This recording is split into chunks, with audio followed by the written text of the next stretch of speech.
دور میں جب والدین اپنے بچے کو نمازی نہیں بنا سکتے تھے، امامہ نہیں پہنا سکتے تھے، اس دور میں امیر علیہ سنت نے نوجوان طبقے پر محنت کی اور امامے کا تاج ان کے سروں پر سجایا اور ان سے یہ کہا کہ داڑھی رکھو کیونکہ اللہ کے نبی کی سنت ہے۔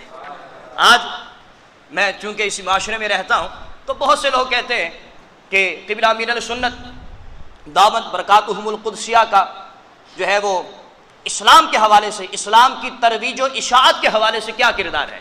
یہ بتاؤ عقائد اہل سنت کے حوالے سے، صحابہ کرام کے حوالے سے کیا کردار ہے؟ میں نے کہا اگر ترویج و اشاعت کے حوالے سے، عقائد اہل سنت کے حوالے سے امیر اہل سنت کا کردار نہیں تو پھر بتا دو پھر کردار کس کا ہے؟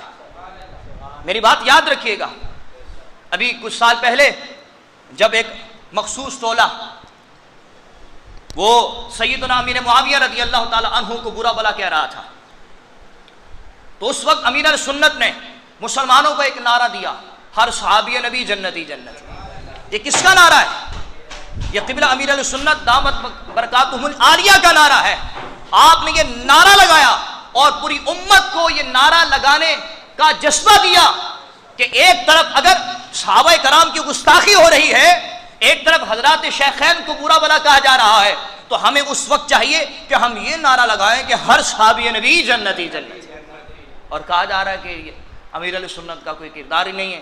اور اگر میں تھوڑی سی اور بات کروں کہ حضرت سیدنا امیر معاویہ رضی اللہ تعالیٰ جو حضور علیہ الصلوۃ والسلام کی پوری امت کے ماموں ہیں، میرے بھائی یاد رکھے اس بات کو، امیر علیہ سنت نے جب دیکھا نا کہ یہ آج کل یہ لوگ جو ہیں حضرت امیر معاویہ کی شان میں نازیبہ کلمات نکال رہے ہیں، تو پھر آپ نے اپنے مریدوں کو بھی حکم دیا اور خود بھی حضرت امیر معاویہ رضی اللہ تعالیٰ عنہ کا عرس منایا۔ میں آپ کو صحیح بات بتاؤں، جب عرس منایا تو پھر کیا ہوا؟ ایسے لوگ جو زمانے ماضی میں اپنے آپ کو اہل سنت کہتے تھے، جو برسوں سے اہل سنت کے لبادے میں چھپے ہوئے تھے وہ رافضی، تھے وہ تفضیلی، وہ کھل کر سامنے آئے کہ جی آپ حضرت امیر معاویہ رضی اللہ تعالیٰ عنہ کا عرس منا رہے ہیں۔ تو اس وقت علماء نے یہی جواب دیا تھا کہ اگر غوث پاک کا عرس منا جا سکتا ہے، داتا صاحب کا عرس منا جا سکتا ہے، ارے یہ صحابہ نہیں ہے، اگر ولی کا عرس منا جا سکتا ہے تو صحابی کا عرس کیوں نہیں منا جا سکتا؟ حضرت امیر معاویہ تو پھر بھی صحابی رسول ہیں، تم اپنے پیر کا عرس منا سکتے ہو، اپنی ماں کا عرس منا سکتے ہو، صحابی رسول کا عرس نہیں منا سکتے۔ اب یہ کہنا کہ جی امیر علیہ سنت نے کوئی کام نہیں کیا، یہ میں سمجھتا ہوں غلطی ہے۔ اور میرے بھائیو یاد رکھنا، اسلام کی ترویج و اشاعت کے حوالے سے امیر علیہ سنت کا پوری امت پر احسان ہے، صرف پاکستانیوں پر نہیں ہے، پوری امت پر احسان ہے۔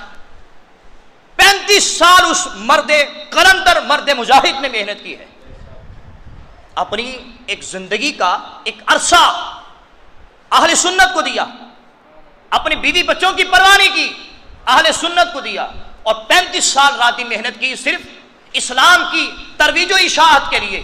اور پھر اللہ تبارک و تعالیٰ نے نتیجے میں ایک ایسی تحریک عطا فرمائی جو آج نہ صرف ملک پاکستان میں بلکہ 100 سے زائد ممالک میں کام کر رہی ہے، اسلام کا جھنڈا جو ہے وہ لہرا رہی ہے۔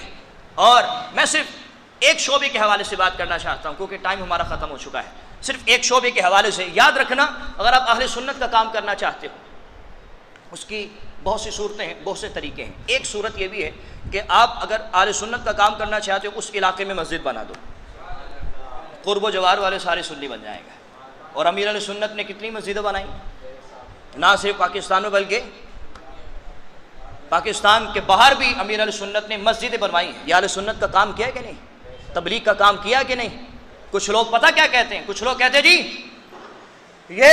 یہ جو تحریک ہے نا تمہاری، اس کے بانی تمہارے پیر صاحب نہیں ہیں۔ میں نے کہا اچھا پھر کون ہے؟ یہ تو قبلہ نورانی صاحب رحمۃ اللہ تعالی علیہ نے جب دیکھا کہ تبلیغی جماعت بڑھتی جا رہی ہے تو آپ کا ہی ذہن تھا کہ سنیوں کی بھی ایک تبلیغی جماعت ہونی چاہیے اور وہ بھی مساجد میں جا کر کام کرے، قافلے نکالے۔ تو اس وقت تمام علماء اہل سنت کو قبلہ نورانی صاحب نے بلایا تھا۔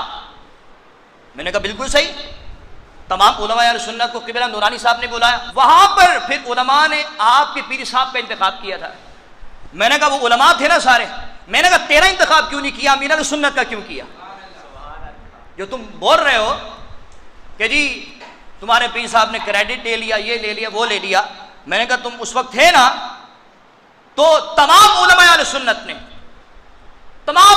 سنت نے تیرا انتخاب کیوں نہیں کیا؟